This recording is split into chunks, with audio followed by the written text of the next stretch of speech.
Hello and welcome to the Lorna Marie Fitness Podcast, the show where we talk all things fitness, health, mindset and lifestyle to help you become fitter, healthier and happier.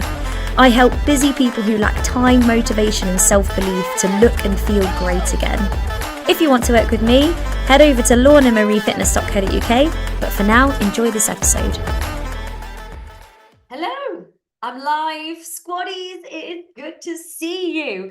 Say hello if you're there or hashtag replay if you're watching this on the replay. Have you had a good week? Did you enjoy the Squaddies Choices week?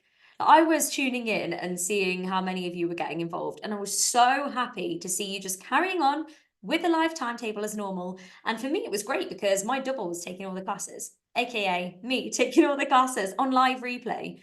But I think the difference with the live replay and on demand is that, you know, it is actually live. It's happening at that moment in time, and other squaddies are doing it with you at that very moment in time.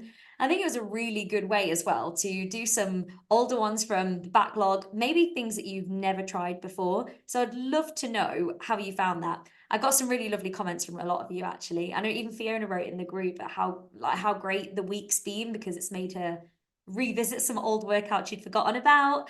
I really loved seeing you all getting involved last week. And today is day one of the step challenge. We are walking from Nottingham to Athens, 2,080 miles. That's a lot of steps. So I hope you've all joined your teams and just get encouraging each other, motivating one another. Like, yes, it is, okay, first team to get there, but the whole point is you're doing it all together. If you can, if by the end of this challenge, you've done more steps than you normally would have done, and you've enjoyed it, and you've got to get to know and chat to other squaddies, and maybe try different workouts that, again, you wouldn't normally have done, then win all around, really, isn't it? So that's what it's all about. So just do what you can, and don't worry, some people in your group, I just want to say, some people in the group are, let's go two sides of the spectrum, are absolutely banging all the steps out. Just remember, stay in your lane, do a little bit more than you normally would. I recommend trying to aim for about 20% more than you normally would, if possible. And then it's like a bit of a challenge. But other end of the spectrum, if some people are, putting posts out there where they're starting to kind of bring the mood down, bring the vibe down a little bit, collect them, lift them up. You're doing this together. But just remember, staying in your lane, doing what you can. Yes, we're all there to motivate each other, lift each other up, support one another, but don't get too distracted in what everyone else is doing. Focus on what you're doing and what you can do with the time you've got as well. Like I said, if you can, I recommend on these challenges, trying to aim for about 20% more than you normally would. Then it does feel like a challenge too. So that's that. One other thing I was going to say is the 6-week reset, April reset, is starting on the 29th of April. We've officially opened applications. So if you've got a friend that wants to do it, please let them know. Please let them know that an opportunity to join us is coming up and applications are open now and places are already going. If you want to do it as a squaddie, you can get in touch. You can do it as a squaddie. If you just need that little reset, that little refocus going into summer, then great option. And also, I will be putting this on the podcast. So if there are any squaddies listening to any non-squaddies listening to this right now, and you do feel like you want to boost your confidence going into summer, you want to tone and shape your body, you want to feel good, more energized, then you need to do this because, you'd be coming to the best place. Our squad is the best. Just saying. It actually is, though. Anyway, moving on. Questions. Oh, one thing before we start the questions. Something came up in the 6-week group today. So our current 6-weekers, they're on their final week, have done so well. And a topic came up. Obviously, it's been Easter. It's been the Easter holidays, and it still is for a lot of people. And we're a bit out of routine, right? That's normal. It's normal to be a bit out of routine. We just make slight tweaks and adjustments. But a lot of people were saying that before the course, they would have gone out of routine, kind of thrown the towel in or tried to overcompensate the next day by either massively reducing what they eat or doing more exercise. And they said for the first time ever, they just thought, do you know what? I'm human, I'm imperfect. Okay, I might have gone a bit off track yesterday. I might have eaten more than I normally would, but I'm human. Today, I'm drawing the line, just getting back to my normal routine. And I tell you now, that mindset is golden. That is how you break the cycle of binge restrict. So a lot of people will overeat, overindulge, and almost punish themselves the next day by massively reducing their calorie intake, massively reducing their food, or trying to compensate for it with exercising. And all that leads to is, again, another binge because you're over restricting. Your body has nothing left. You're going to be completely fatigued and feeling so unenergized and so rubbish in yourself that then you're going to end up overindulging again. You've just not got the brain power. You won't have the energy, and then you'll feel rubbish about yourself, and then you'll bully yourself, and you'll do it again and again and again and again. So the best way to break this cycle is if you have had a period of overindulging, going off track, eating more than you normally would have done, maybe drinking more than you would normally, having more chocolate than you wanted to, draw a line. Doesn't matter. Just go back to normal, healthy, balanced routines the next day. We don't need to cut out any food groups. We don't need to over-exercise. We just need to get back to sustainable routines. You do that. You treat your body and your mind with kindness. You work with yourself as opposed to against yourself. Those overindulgent times are going to get less and less and less. And then over a period of time, a longer period of time or medium period of time, if you like, if weight loss is your goal, you'll find that's going to happen. But also, if just maintaining a healthy weight and being happier and being more confident in your body and your mind is your goal, that will definitely happen. So it's practicing that mindset and flexing that muscle, treating yourself with kindness, that is going to win. I mean, how would you treat a friend or a child? What would you say to them if they ate a bit more than they normally would, or ate a bit unhealthier than they normally would? Just say, oh, don't worry about it. Don't worry about it. Just carry on. We'll have a nice healthy breakfast and, do normal exercise, get some steps in tomorrow. Don't worry about it. We move on. We draw a line. So that's what you need to do with you. So I'm really, really proud of all the squaddies who said that. And also proud of the squaddies who said, normally, I'd have had an Easter egg and beaten myself up because I've eaten chocolate. But actually, I know that I can have that. It's part of a healthy balance. And in fact, cutting out any food groups is actually it's unhealthy. It's unhealthy to be completely cutting out food groups and saying you can't have that, can't have that. It's an unhealthy mindset with food. So, and if you're trying to be healthy, then that just defeats the object. So I just want to say well done to the squaddies who said, do you know what? I had an Easter egg and I ate it really mindfully and I actually really enjoyed it. And I moved on with my life. I moved on with my life. My next meal was super healthy as well. I, just carried on with my normal exercise routine. This is good. This is really good stuff. So that I thought that was an important point to bring up. So let me know if that has been helpful and useful. Remember, 70-30 rule, 70% of foods that really nourish your body, very nutrient dense, give the body the vitamins and minerals, the protein, the fiber that it needs, and 30%, bit of what you want too. Less nourishing foods, wine, pizza, some chocolate. Yeah, it's allowed. Of course it is.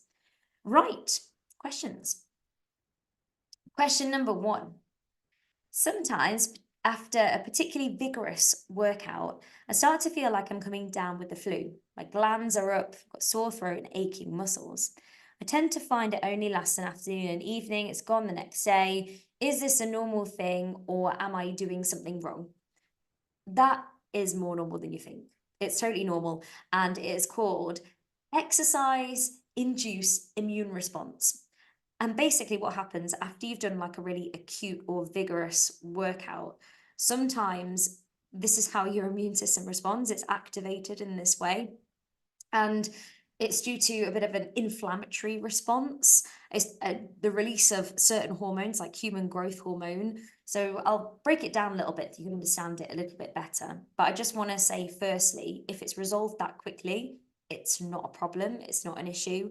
If this is something that happens every time you work out, even if it's mild, but you're getting flu-like symptoms every time you work out, or they're lasting for longer than, say, 24 hours, then I would go and speak to somebody about it. I'll go and speak to a medical professional. It could be the sign of something else like chronic fatigue syndrome, or other things. So if it is over within a day and you're basically back to normal, then yeah, it's pretty normal. And I'm going to tell you why. And it can happen to lots of people depending on your fitness level, depending on your genetics, depending on what else is going on in your life, depending on the type of workout you've done, the intensity of the workout. So what happens when we do a really vigorous workout and you start to get these flu-like symptoms? Firstly, we need to understand that we are breaking our muscles down. When we work out, we're creating a stimulus on the muscles that is creating tiny little tears and breaking the muscles down. And it's not a bad thing because the body knits them back together, and this is how we get stronger. So it's not a horrendous thing. It's nothing to be super worried about. But what happens after the workout is a hormone called the human growth hormone is released. And this is due to an inflammatory response, and it is basically helping the muscles knit back together, and it can make you feel a little bit nauseous. So if you're feeling a little bit nauseous, that might be why. Dehydration can also make you feel a bit dizzy, a bit lightheaded, and a bit weak. And also, depending on what you've eaten, like nutrition-wise, it can leave you feeling weak and your muscles feeling really achy too. So if that's what you've been feeling, they could be some of the contributing factors. They're kind of the main ones, really. So what you want to do to try and reduce this effect is, one, make sure you're having adequate protein to help with muscle recovery. Two, hydrate yourself before, during, after your workout. Make sure you are adequately hydrated. And three, you could maybe think about eating more foods with antioxidants in, and maybe some electrolytes as well, just to help replenish the salts. They're different things that you could try. I would also recommend rest, and I would recommend gradual progression.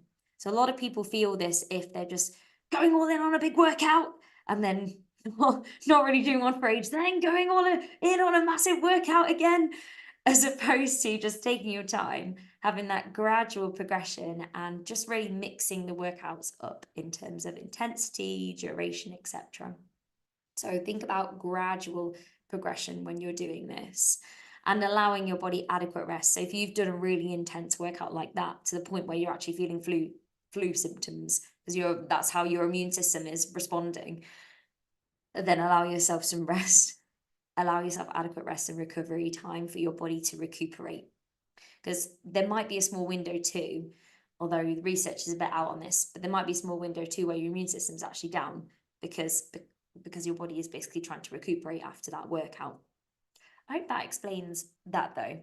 It's a really interesting concept, isn't it? I find that really fascinating. It does happen and it is normal. I've noticed that as my fitness improves, my Fitbit records me going into the peak less. Is this actually something that matters? Is it that I'm fitter or I am trying less? This is most likely because you're getting fitter. So you'll be going into the peak less because your cardiovascular system is more efficient, your aerobic capacity is more efficient. So your body is more efficient at carrying oxygen to the muscles where it needs it. Your heart is pumping a greater volume of blood around your body to the muscles that need it.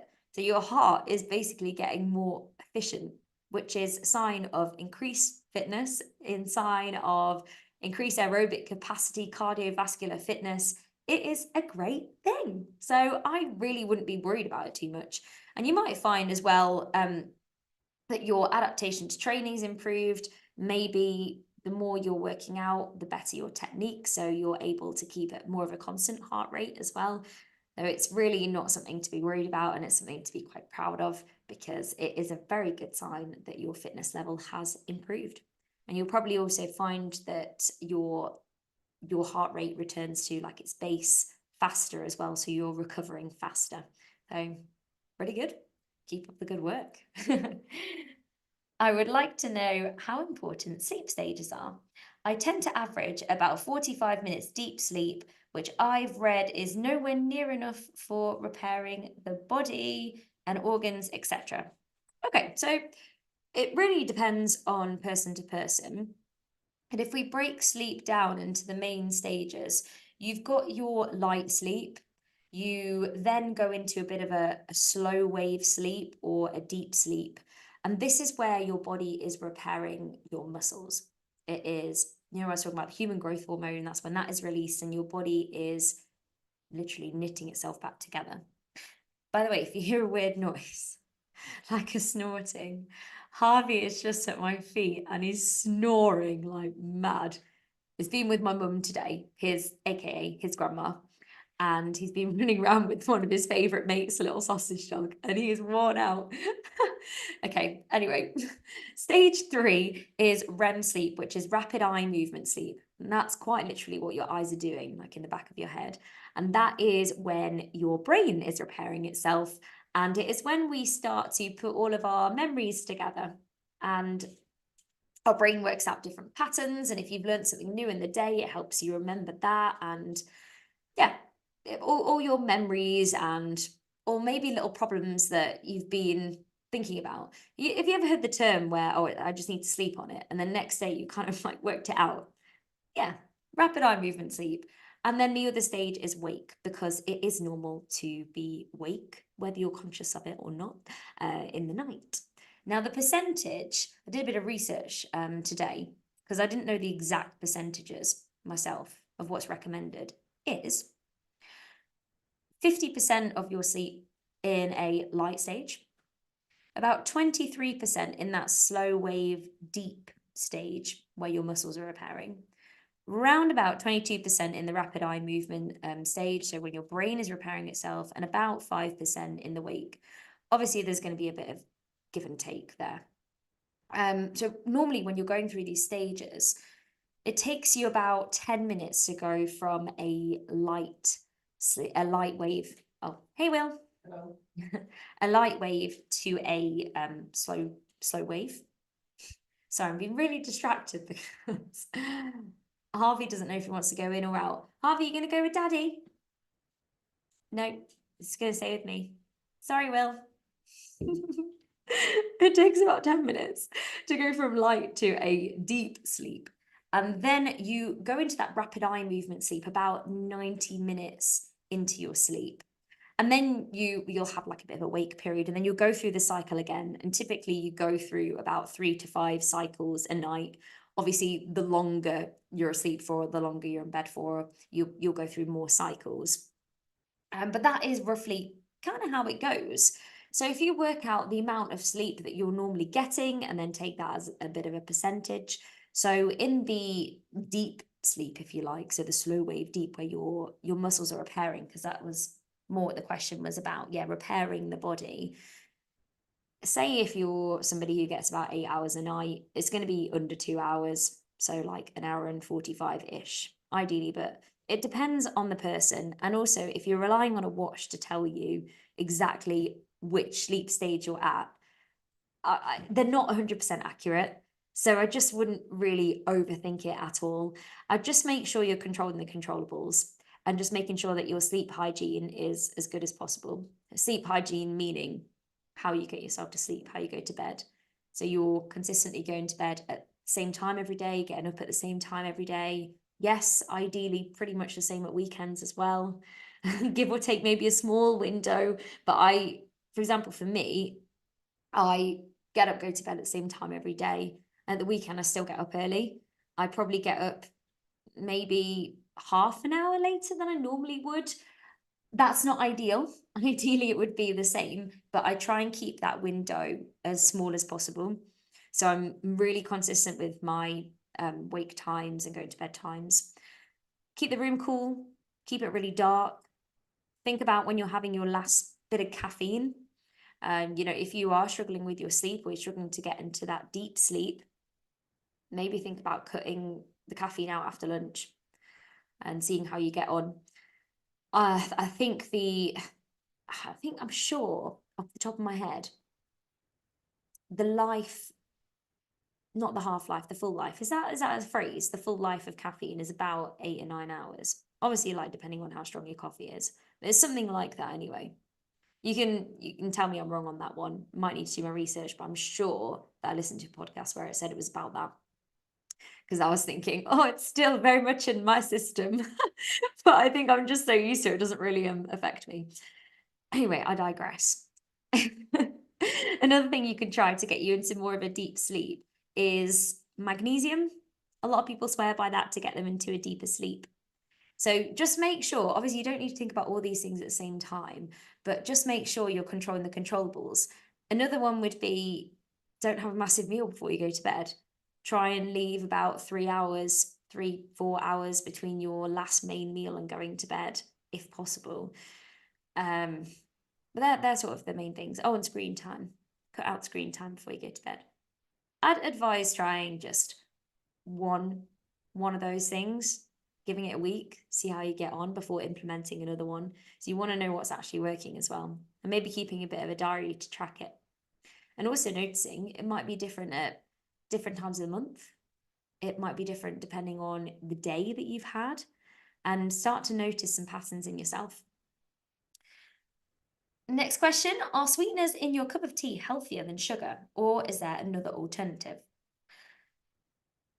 Now, sugar obviously is the natural source. Sweeteners are usually artificial. So you've got your sucralose, you've got your aspartame, all those different types of sweeteners that you buy in the shops, and you barely need to put any into whatever you're having, just like the tiniest little bit, because they're much, much sweeter than sugar. Generally, a lot of people use them because they're lower in calories than sugar, and maybe they don't have the same like effect on your teeth as well. But are they healthier? Debatable. The evidence suggests possibly not. If you can have a look at all sorts online, but basically it's pretty much inconclusive at the moment. It's very debatable, the long-term effects of using these sweeteners. So it depends. It depends on your goals. It depends on what you enjoy. I would say with any of them, have them in moderation. I wouldn't be smashing out the sweeteners, and I wouldn't be smashing out the teaspoons of sugar either. So maybe just see what you prefer. There are other alternatives like honey, but again, it's natural source of sugar. It is sugar. You've got maple syrup as well. They have other benefits in, because they have like other nutrients and minerals and antioxidants in and things like that. So just see what you prefer, but with any of them, just in moderation. I wouldn't say this is healthier than this, because I don't have the evidence for that. So yeah, inconclusive. What will help ease hip and knee pain, please? Oh gosh, now that really depends. And you'd need to speak to a physio, really, because I would need more context. And also, I'm not a physiotherapist myself or a medical professional. So if you are suffering with hip and knee pain a lot of the time, if it's actual pain, like shooting pains, real bad pain, I would definitely go and speak to somebody. There are things that you can do to mitigate pain. So if it's a bad kind of pain, one, I'd definitely be going to see a physio. Two, you can take obviously painkillers. Three, I would see or try and investigate what's actually going on here. Are you getting this pain because of weaknesses in other areas? Is there anything you can do to help release it? So things that you might want to be focusing on. For example, if you've got knee pain, you want to be making sure the muscles surrounding your knee joint are as strong as they possibly can be. So I would be focusing on, workouts like the booty band or stronger, to really build up the quads, the hamstrings, to build up the hip flexors, any muscles, the glutes, any muscles that are going to be supporting your knee. I'd be thinking about doing that. With the hips, similar sort of thing. Why are the hips hurting? Are they tight? Where are they tight? Are they tight at the hip flexors?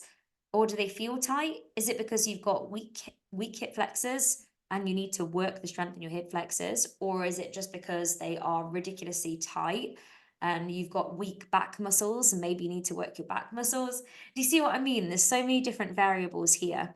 So I would be trying to do a bit of investigative work myself and seeing what's actually going on here. And are you doing regular strength work?